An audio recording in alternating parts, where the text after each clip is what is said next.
Old man Woody likes the crooked cock. I got some Patreon questions. Oh, yeah. yeah. You want to ask us some of these questions? It's $10 a month. Just sign up below. We try to get to as many of them as possible, at least the good ones. Along with video PKN and early sports and much more. Kyle, what do you got? Some of you have learning disabilities, but I'll that's suck your dick. Will you? Sure.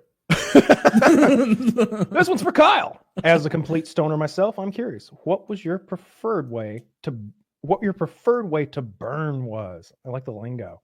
I'm a joint man myself. Definitely concentrate, right? Like definitely concentrate, like wax or shatter or something like that, off like a titanium nail with a nice percolating bubbler to cool everything off. Maybe throw some ice in there. It's nice if it's 24, 27 inches long, something like that, because it is so harsh. Joints, man.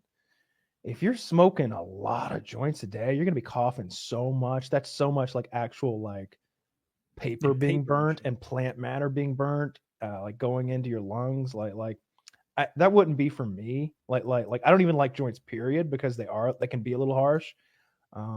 Blunts are even worse, even more harsh in my opinion. Like I'm not opposed to either of those things, but if I was gonna like take a hit and be like, oh, I'm a little stoned now. But if you're talking about being like an all-day stoner, that's kind of how you described yourself. I can't imagine being like that with joints. Whereas with wax, it's like I feel like you're doing less damage to get more high, if that makes sense. Mm-hmm. Like probably not good to put anything superheated into your lungs. It definitely isn't.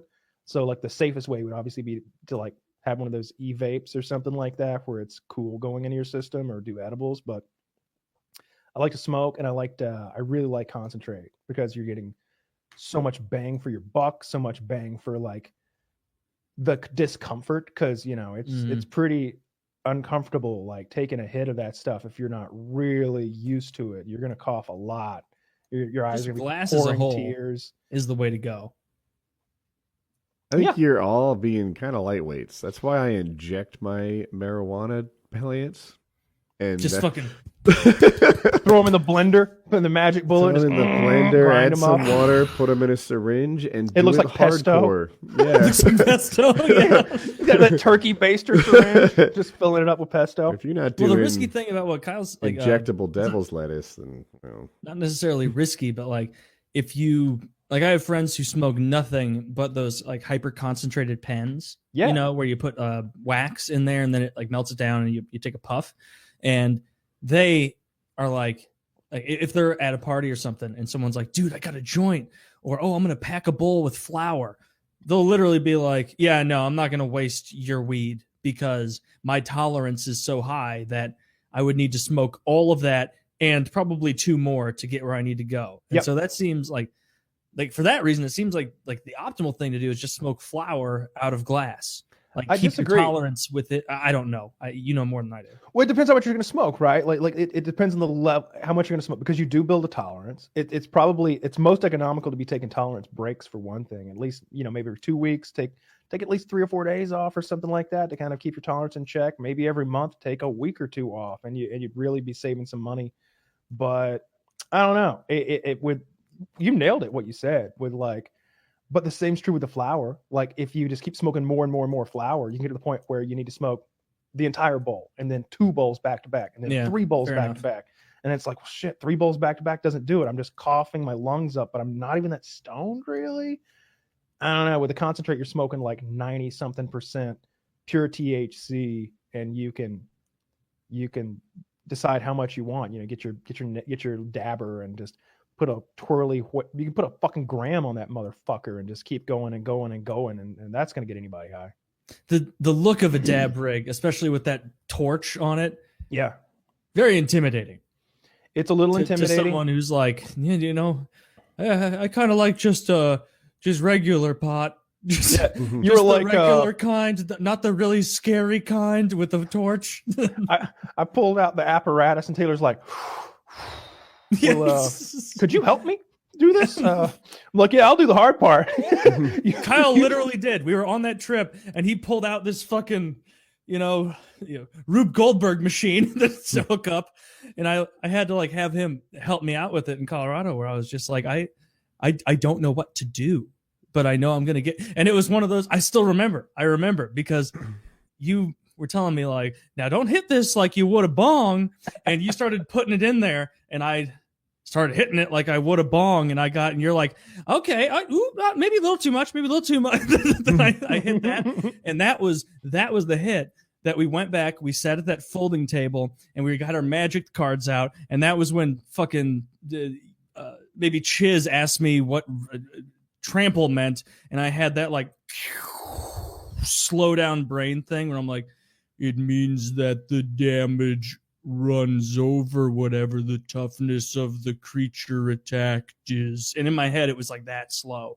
And then like a movie, like in Saving Private Ryan, when he's walking around picking up the arms and then something goes, yeah, snaps back to reality. Then I was good to go. It was like, man, that was pretty neat. You just have to push past the beach. We gotta get off the beach. That's what it was. And then once I was off the beach, I was like, okay, now I'm feeling wonderful and I can do what I need to do. But that was too much pot for me. Yeah, it's real strong, and that's why it can be kind of economical. Like if you're not a regular. I was high for 6 hours after that hit. My tolerance was on another level. I know. 40 minutes, and it's like, we really need to pack that bad boy up again, huh, boys? And everybody's looking at me all glassy-eyed. No, what? No more. Did we smoke 20 minutes ago or 3 days ago? I don't remember. It's so fucking potent.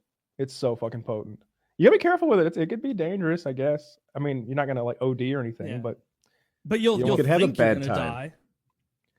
Yeah. I don't know. I never had a bad time smoking it, but people have a bad time with pot sometimes, right? There's such a thing as too high, which I don't get. I don't know, but it like sounds like too rich or too good looking or too high. I don't know, but yeah, it's like that part of your brain that's normally like locked into the bowl of your cranium and programming things. It's like it fell and tipped over and it's dangling out the back of your head, and like there's just a couple wires keeping it connected to like your spinal cord, and you're just like, now operating at 4% power. You're just like, that'll do. Yeah. That'll do. I can do 4%. Okay. Yeah. No, good comparison. It'd be like being too well. It's not as intense as being too drunk, but like being too drunk. Like the thing about I'm sure during a drinking episode in the past, Woody, there have been at least slivers of time during the episodes where you're like, man, I'm feeling pretty good. I'm feeling nice. I'm feeling good. More of this would make me feel more better. And then another bottle of wine or whatever it was you drank that one time, and you were like, oh, if I could kill myself, I would. I don't want to be here. So it's kind of like that. Like so you're just way over. You're right. There's a perfect amount of drunk that's just fun and brightens the mood, social lubricant, and everything's enjoyable, and boring things are more fun, right? That there's a proper level of drunk there. More drunk is also fun. Maybe you're sloppy, maybe you're being dumb and uninteresting to people around you, but you inside are having a good time. The problem with me is that more drunk also coincides with really sick. And I have a hard time. I've never been good at getting that happy level of drunk that doesn't feed into sick. Even a happy level, I rarely ever spend any time in the good zone without finding time in the sick. Well, it sucks for you because the only time you ever drink is when we're doing drinking episodes. Yeah, I haven't. And so, had like, I'm sure you could the last you episode. could sit down and have a dinner with Jackie, say for instance, and you're having your chicken and you have a nice glass of wine, and you have a glass or two of wine, and you would get to that like, whew, I am feeling good. But you never experience that because you don't have to drink a third or fourth glass. Like all of your drinking is like, oh, Woody, are you in that fun time? Well, guess what? We're ringing the bell. You got to drink again. Yeah, it's always. Yeah. You're in a hot rod. Just, oh, look, that was the fun time, man. We're gone. Yeah, oh, right. There it is up there in the rear view. See you The later. show kicks off with like, head to drop down. Let's right off the top just get past Woody's fun zone, right? Yeah, let's all do that.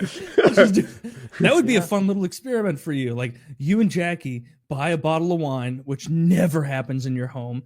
you agree to split it over dinner, and you just kind of see where you are. We may have never purchased a bottle of wine in our married life. I ended on that note. I love the wordplay. That was the best shit I've ever heard.